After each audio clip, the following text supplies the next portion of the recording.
A rich man pretends to be terminally ill and bankrupt to test if his family's love remains or vanishes. The whispers started in the hallways of the Grand Ward estate. Elias Ward, known as the Steel Fox of Norcaster, had been absent from public life for nearly a month. The local papers speculated, but no one knew the real reason for his sudden disappearance. Behind the gated mansion, Elias sat in his dimly lit study, a single lamp casting a harsh glow over the documents on his desk.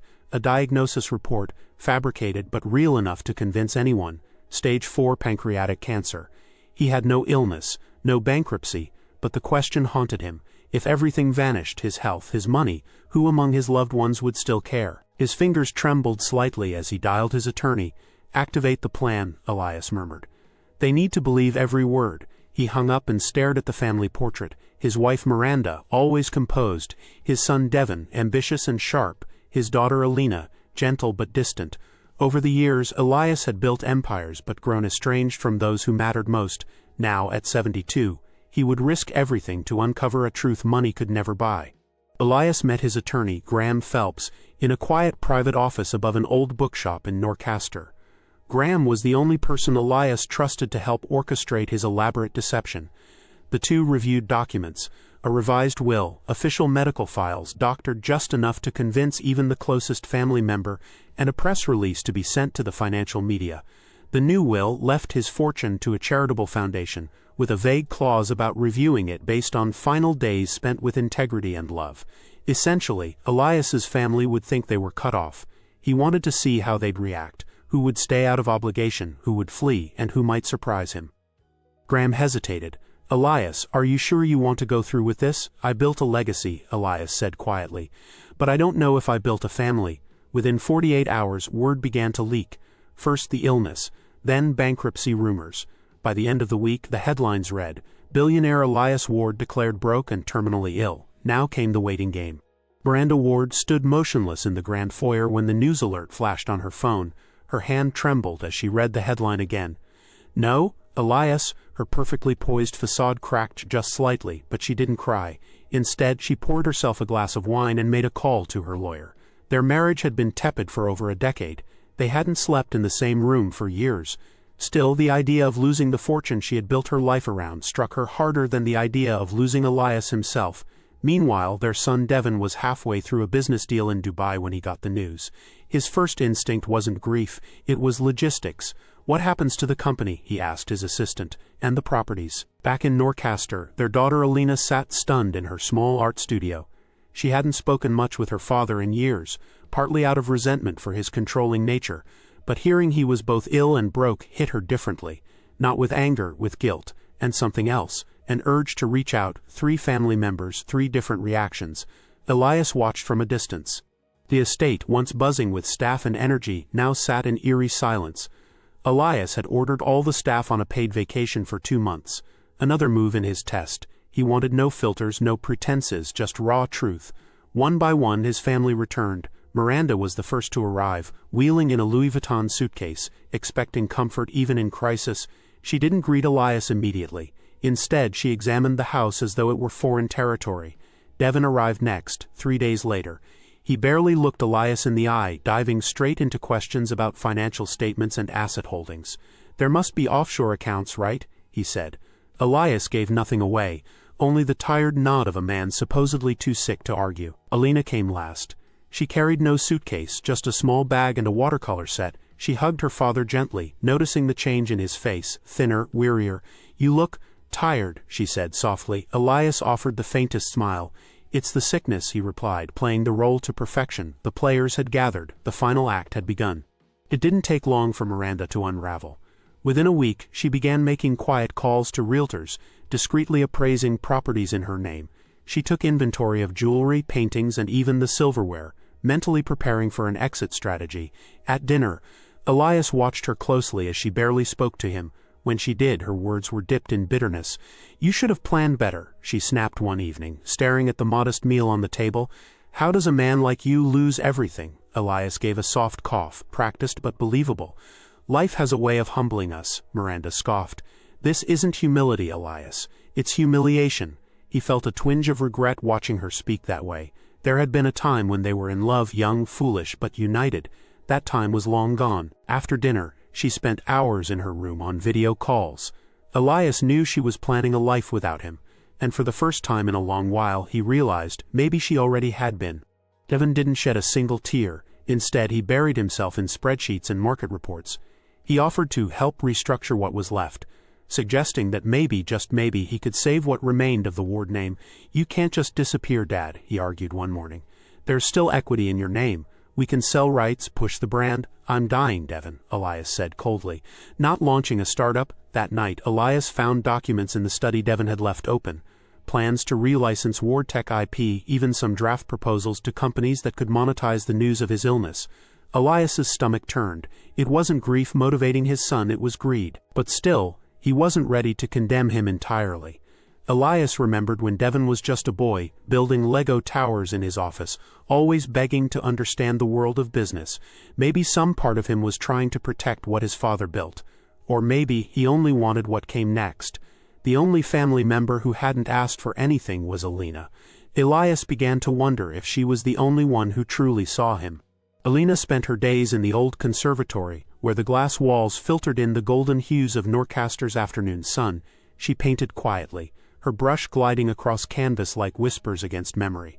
Elias would watch from the hallway sometimes, unnoticed, mesmerized by the serenity she brought into the otherwise tense house. She never asked about the money. She never pried into the illness. What she did instead was offer her time, bringing Elias tea, reading aloud from his old books, even massaging his hands when he said they felt stiff from medication. There was no judgment in her voice, only calm. One evening, she sat beside him on the veranda as dusk settled over the estate. "You know," she said softly, "when I was little I used to pretend you were a wizard. Locked away in a tower, working on potions that would save the world." Elias chuckled. "And now I wonder if the tower wasn't locked from the outside." Her words hit like a quiet storm. Elias had distanced himself from them for so long, justified by business, legacy, duty. But now, in the soft-spoken gestures of his daughter, he felt something he hadn't in years: grace. The leak reached national media faster than Elias expected. Speculation swirled. How did a business titan fall so fast? Some questioned the legitimacy of the illness, others sensationalized the financial collapse. Former partners gave interviews with veiled smugness. Opportunists pounced on assets they believed were unguarded. The Ward name, once synonymous with power, became a cautionary tale. Miranda was furious. "This is a circus," she hissed over breakfast. "You need to issue a statement. Deny it. Correct the narrative." Elias, playing the role of a frail man, only nodded. Let them talk. Devin was worse. He tried damage control, but without access to key accounts. Since Elias had frozen them, his influence was limited. "This is destroying our reputation. We can't recover from this." Alina, meanwhile, turned off the TV. "Who cares what they say?" she whispered to her father one night. "Your life isn't theirs to narrate." But Elias was watching closely. The media response, the public perception, it wasn't just about the test. It reminded him how shallow the world could be, and how quickly people disappeared when power faded. He was losing a fake fortune and a false illness, but he was gaining clarity. Elias sat in the drawing room, half distracted by the crackling fireplace, when the doorbell rang. Graham, his attorney, answered and returned with a surprise. "Mr. Ward," he said, "there's someone here you didn't expect." In walked Thomas Leary, a former groundskeeper from 2 decades ago. Elias had dismissed him in a restructuring move years prior. They hadn't spoken since. Thomas looked older, slower, but his eyes were bright. "I heard about your condition. I hope you don't mind me stopping by." Elias was stunned. "Why would you come?" Thomas sat down with no pretense. "Because once, when my son needed surgery and I didn't have the money, you gave me a bonus without asking why. I never forgot that." They sat together for nearly an hour. Thomas didn't ask for anything, he just wanted to thank him before it was too late. After he left, Elias sat in silence, heart heavy. A man with no stake in his inheritance had shown more sincerity than his own blood. That visit was more than a surprise, it was a mirror. Elias began to question what legacy really meant. Was it wealth or was it kindness remembered? It came sooner than Elias expected. Miranda called a car on a rainy Wednesday morning. She didn't bother packing much, just the essentials and, of course, her jewelry. She came into Elias's study, where he sat bundled in a blanket near the window. "I've thought about this a lot," she began. "And I can't do this, not like this." Elias didn't stop her. "I understand." "No, you don't," she snapped. "You never have. You spent our marriage building empires and forgetting birthdays. You want to talk about failure? That was the first one. There was pain behind her words, but also a cold resolve. Miranda had grown comfortable in the life Elias provided, but never truly close to the man himself. I hope you find what you're looking for, she said finally, before stepping out into the rain. The door shut softly behind her. Elias remained seated, unmoving, staring at the empty hall where her perfume still lingered. It didn't hurt the way he thought it would. It just confirmed what he feared most. In the end, she hadn't loved him, not really. She loved the life he created. That evening, Alina found her father staring blankly out the window. "She's gone, isn't she?" she asked gently. Elias nodded, his voice faint. She couldn't bear to stay. Alina sat beside him and took his hand. "You know, even if we were never close, you were always my father. And I won't walk away. Not now." He turned to her, eyes glassy. "You don't care that there's nothing left? No money, no inheritance?" She shook her head. "I didn't come back for that." For a long time they sat in silence. Then Elias reached into the drawer and pulled out a photo of Alina as a child in pigtails, holding a paintbrush twice her size. "I missed all of this," he whispered. "I was too busy chasing things that don't matter." Alina squeezed his hand. "Then let's not waste what we have now." For the first time in weeks, Elias felt warmth. Not from the fire or a blanket, but from the honesty of a connection long overdue. And he realized perhaps the test was never about them. It was about his own rediscovery. Devon's behavior had grown increasingly erratic. He spent his days pacing, making hushed calls in the garden, and poring over financial documents that Elias had intentionally left blank or misleading. The illusion of bankruptcy frustrated him, because unlike Alina, he was still clinging to the hope that some of the empire remained hidden. One evening, Elias found Devon in his old office, attempting to unlock a secure cabinet. "I thought you were asleep," Devon muttered, caught off guard. "You're trying to find something that no longer exists," Elias said coolly. "Don't lie to me. You didn't just lose everything. Not you. There's money somewhere, and you owe it to your family." Elias raised his voice. "I owe you nothing." For the first time the mask dropped. Devon looked less like a son and more like a desperate investor trying to salvage a crumbling venture. He stormed out, slamming the door behind him. That night, Elias wrote a letter and placed it in the safe. A letter that would only be revealed when the time was right. He had seen enough. The test was nearly over. The emotional weight of the past few weeks finally took its toll. Elias collapsed on the marble floor of the foyer, breath short, chest tight. It wasn't part of the plan. Alina found him first, screamed for help, and stayed by his side until emergency services arrived. At the hospital, the doctor stabilized him. Though he wasn't truly dying, the stress of the ruse, the confrontations, and the emotional strain had weakened him physically. The irony wasn't lost on him. He had faked being sick, but the act itself had made him ill. Alina stayed the night at the hospital. She held his hand, whispered childhood memories, and begged him not to give up. "You still have time to fix this. To fix us," she said softly. For Elias, something shifted in that sterile hospital room. The man who once manipulated every detail now realized how fragile life truly was, and how important sincerity could be when it was least expected. When Devon learned about the hospitalization, he didn't rush to the hospital. Instead, he called Graham, demanding clarity. "If he dies," Devon said coldly, "I expect a full estate audit. There's no way he didn't stash funds somewhere." Graham, loyal to Elias's wishes, remained tight-lipped. "You may want to focus on your father's recovery instead." But Devon had made his choice. Later that evening he returned to the estate one last time. Without saying goodbye, he gathered his belongings and left a note on Elias's desk. "I hope it was worth it." He boarded a private flight to Singapore the next day, leaving behind a fractured family and the empire he once worshipped. Elias was told about Devon's departure while still in recovery. There was no anger, just a hollow ache. He had tested his son, and the result was undeniable. 1 week later, Elias returned home with Alina by his side. His strength was slowly returning, but more importantly, so was his clarity. He gathered the staff, invited Graham, and asked Alina to sit beside him in the drawing room. "There's something you all deserve to know," he began. "I am not terminally ill, and I am not bankrupt." Gasps echoed through the room. Alina sat frozen, tears welling in her eyes. "I staged everything," Elias admitted. "I needed to know if what surrounded me was real or just attracted to my wealth." He looked directly at his daughter. "And you were the only one who stayed for the right reasons." Alina couldn't speak, overcome with emotion and shock. "I'm sorry," Elias added. "I hurt everyone. I manipulated you. But I couldn't live another day without knowing the truth." Graham handed Alina an envelope, an amendment to Elias's will. naming her executor of the estate and heir to the majority of his assets. But more than that, Elias reached out and held her hand, and more importantly, I want a second chance to be your father. The following weeks were quiet, peaceful. Elias and Alina took morning walks in the garden, rediscovered old photo albums, and even traveled together for a short trip to the seaside. The once impenetrable steel magnate was now learning to live like a human being again. Not a brand, not a billionaire, just a father. He began funding Alina's art center, anonymously at first and later as a family foundation. The building bore a simple inscription on the front, "In honor of those who stay when there's nothing left to give."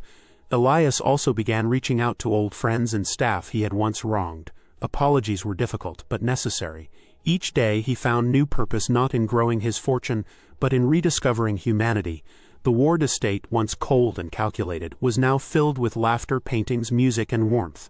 Months passed, and the Elias Ward Foundation gained recognition for its community efforts, especially in funding healthcare for low-income families and supporting underfunded artists.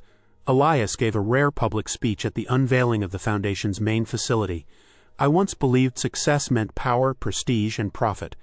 But I've learned that true wealth lies in love, in loyalty, and in the willingness to change." The applause was genuine.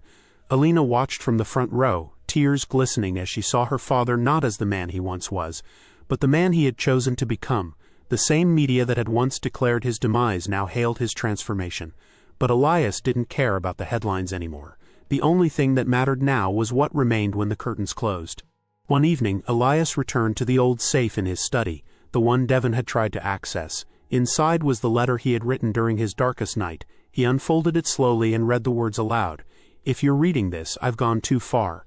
I built an empire of walls, and I fear I may die behind them. If there's one thing I leave behind, let it not be money, but truth. The truth that I was scared, that I failed, but that I tried to make it right." He tore it in half and dropped it into the fireplace. The letter would never be needed, not anymore. Because for the first time in decades, Elias didn't feel the need to hide behind anything. Alina surprised Elias one afternoon with a painting, an image of him seated in the garden, older, smiling. Sunlight dancing across his silver hair. It was vibrant, alive. "I wanted to paint you as I see you now," she said. He stared at it for a long time, silent. Then, unexpectedly, he wept. Not out of sorrow, but out of release.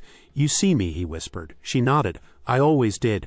I just think, you finally see yourself too." They hung the portrait in the hallway above the family staircase, not as a monument to wealth, but as a reminder of who Elias had become.